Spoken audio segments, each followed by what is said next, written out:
Okay. On my first slide is a picture of a library with people standing in front of the shelves making their decision what to read. I read in a Swedish newspaper last week about British doctors that they can order books on prescription. And there was also an article about the concept of bibliotherapy, except from giving the right book to the right person and being involved in the discussion about the books. The bibliotherapists could also be bibliotexting, and that meant sending encouraging or thinkable quotes out of books to people by SMS. Reading can help us in difficult times and give us both perspective and words to describe our situation. And so you can say that reading is important in more than one way.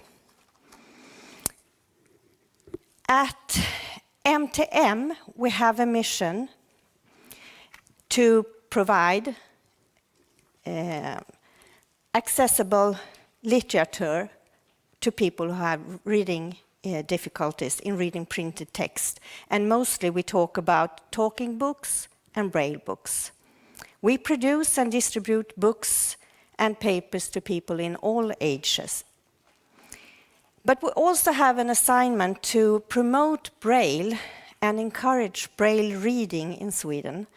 And among other things we do, we produce tactile picture books, and we also have a Braille club for young readers.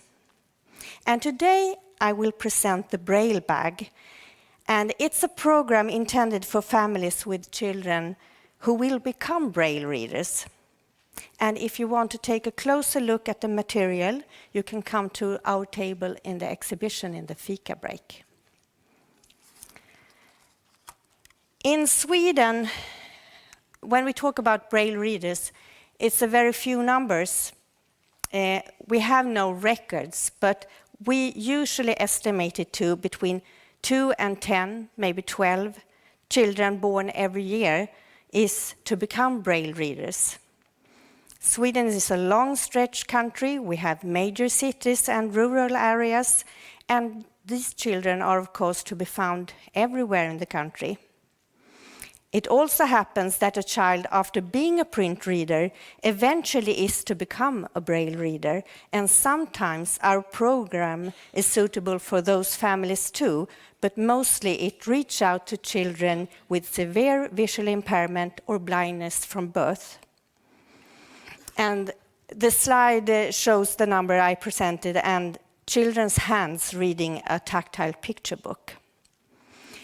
It's hard to tell you about the Braille bag without describing the situation in Sweden and to put our work into a context. What support is around a Braille reading child? At first, you need to know that we don't have any special schools. They all go to the same school or preschool as all the other kids in the neighborhood. But special support is to be found in several levels, as this slide shows. At a national level, we have the National Agency for Special Needs, Education and Schools, SPSM. They support and educate preschool, schools and teachers. They invite children and parents to come to courses. SPSM provides accessible and adapted studying material. And they have contacts with schools, children and families all over the country. There's a continuity in knowledge and long experience. At a regional level, we have the habilitation centers and the low vision clinics. And the low vision clinics have, of course, good experience of children with visual impairment, but their experience of Braille can be limited. And locally, we have the preschools, the schools, and the teachers who is responsible for the child's education. And for the preschool or school, it can be the first time they ever experience the task to support a Braille reading child and the family. Here is a picture of a father and a small child reading together.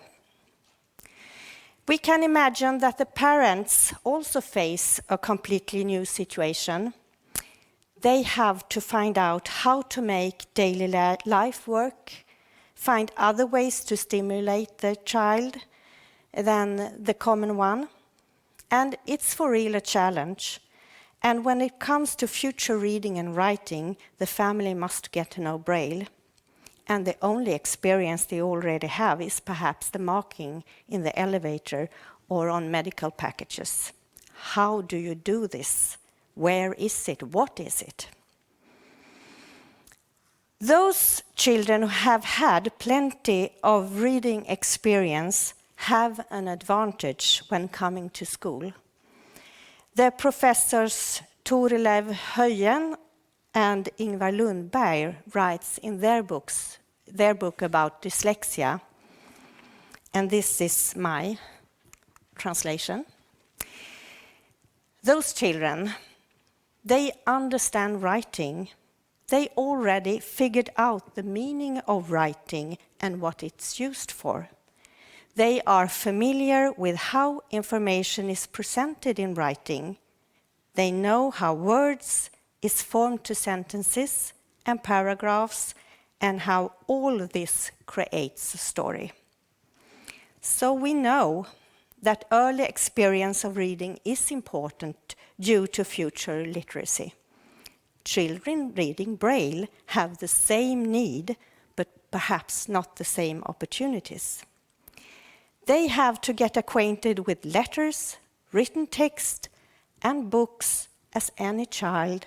They need reading experiences and also tactile skills. So, the Braille bag is a material in 2 parts or 2 steps. And on the slide, I show you the mini Braille bag and the Braille bag, but I will explain more about it and present it more. The idea with the material is to give the parents a small toolbox of ideas and give a hint of the importance of reading. It has no ambition to teach children how to read and write, or teach parents how to teach their children to read and write. It's all about inspire and encourage to reading, playing, and exploring tactile skills. The low vision clinics are good cooperators in this. They meet all these families and they do it quite early, so they order the material from us and hand it out to the families.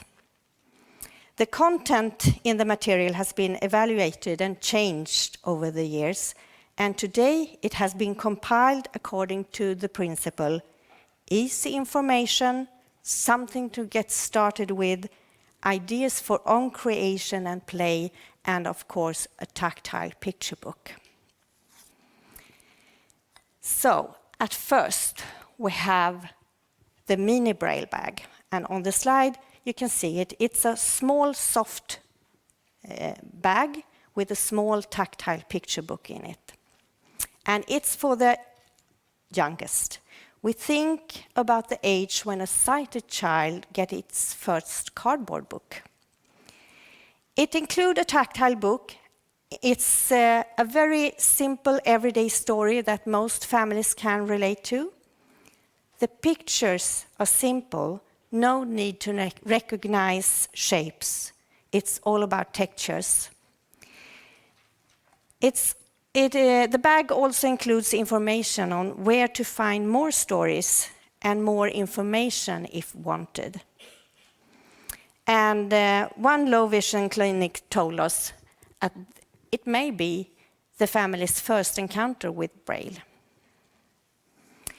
So in this way, it will enter the child's home and the family don't have to search for it or apply for it. It will be handed out. Step 2 is the bigger Braille bag. So, and it's, well, bigger. It's like a small suitcase. And on the slide, there's pictures of some of the contents in the bag. Now the child is perhaps 3 or 4 years old. In the bag, they will find materials for making their own tactile pictures, and we also have a drawing material. A new tactile picture book is presented, and this time with pictures with a form to recognize and associate to. And we also include materials to demonstrate how to strengthen the link between a picture and the real thing. And the book is about a lost mitten, and on the picture we can see the book and the real mitten and the small animals you can play the story with. In another book you have to, that's included in the bag, you have to make up your own story and let the child's fingers go to explore and find things in different textures. There's also a game based on tactile recognition that the whole family can play together. And one book is exclusively for the parents. It's called Reading for Children, and it's about the importance of reading aloud for your child. It's important for development of literacy, language skills, social interaction, and fantasy. And that is something that applies to all children. And in this book, there are chapters that specifically describes this in relation to children who read Braille and tactile pictures. All information about the material is collected in a small binder, and there you also can find a description of this Reading for Children book. We think it can encourage those parents who think it looks a bit too heavy to get through or a bit too academic, but we also think it's important to have something of this sort in the bag that relates to theories and research, and it's written by the authors Dominkovic, Felenius, and Yvonne Eriksson, the head chair of this conference.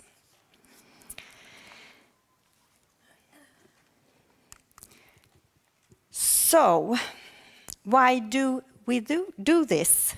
What's in it for us? And on the slide, we see young Braille readers.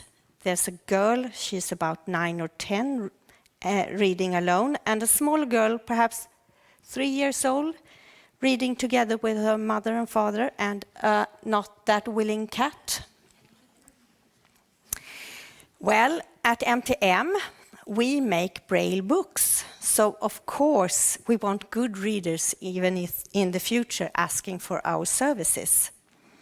And we also try to fulfill this assignment to promote and encourage Braille, and by offering this, placing the books into the children's home, we hope to make ourselves familiar to them.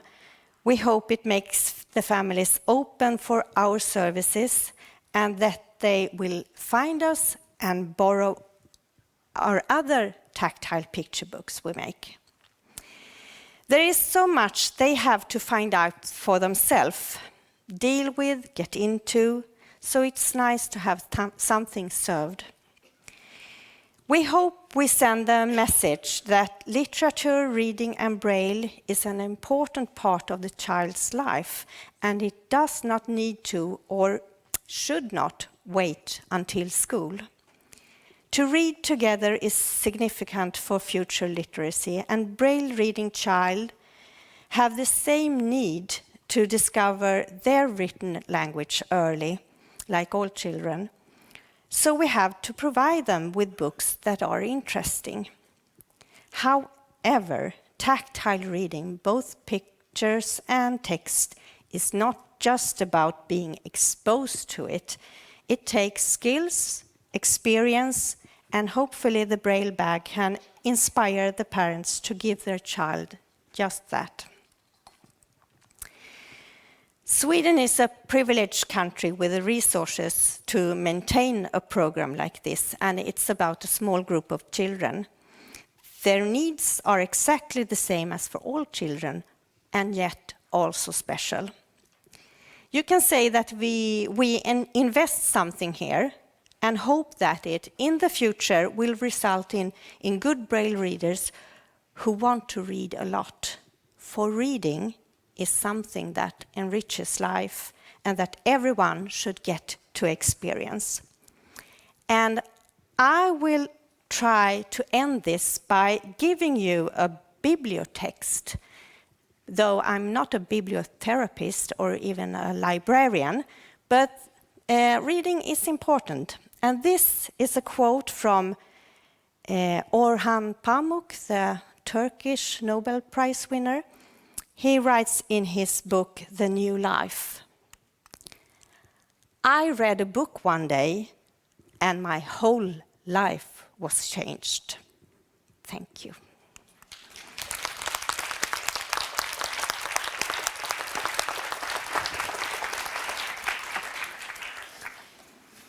Does any of you have a question to Hun? Yes, there's a question back there. You need a mic. Sorry, where?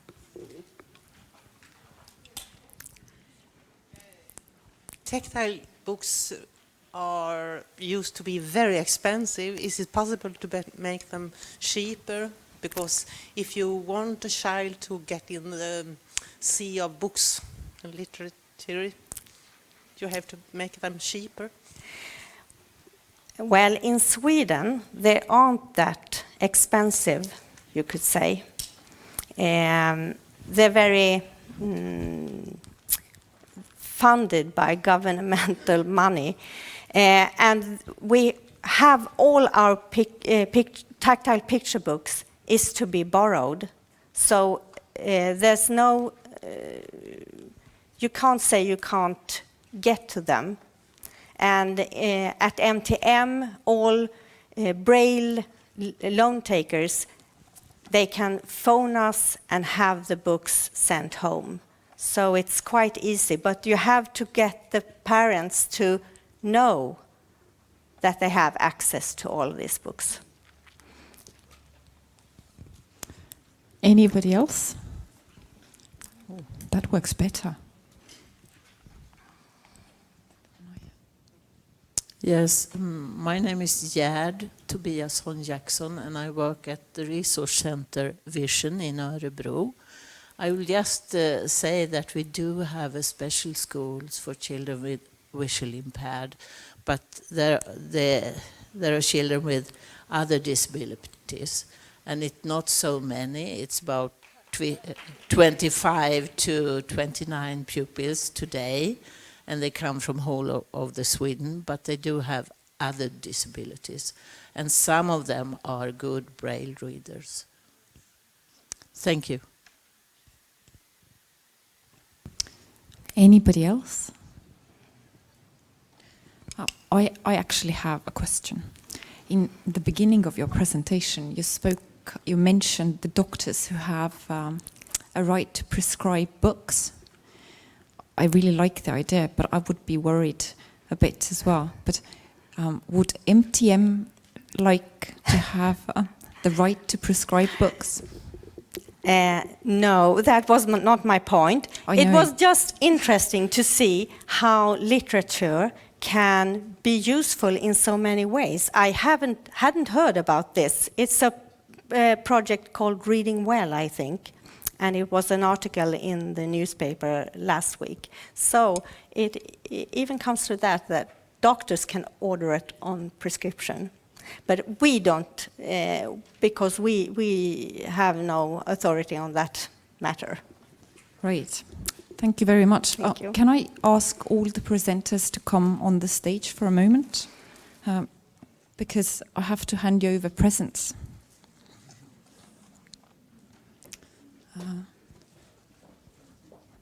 Yes, I can take it. Thank you. So I just put it here. So here we go. Thank you very much for your presentation. Get a pink one. Thank you very much for your presentation. Thank you very much for your presentation. Thank you very much for your presentation. And you get the black one. Thank you very much. Thank you for listening.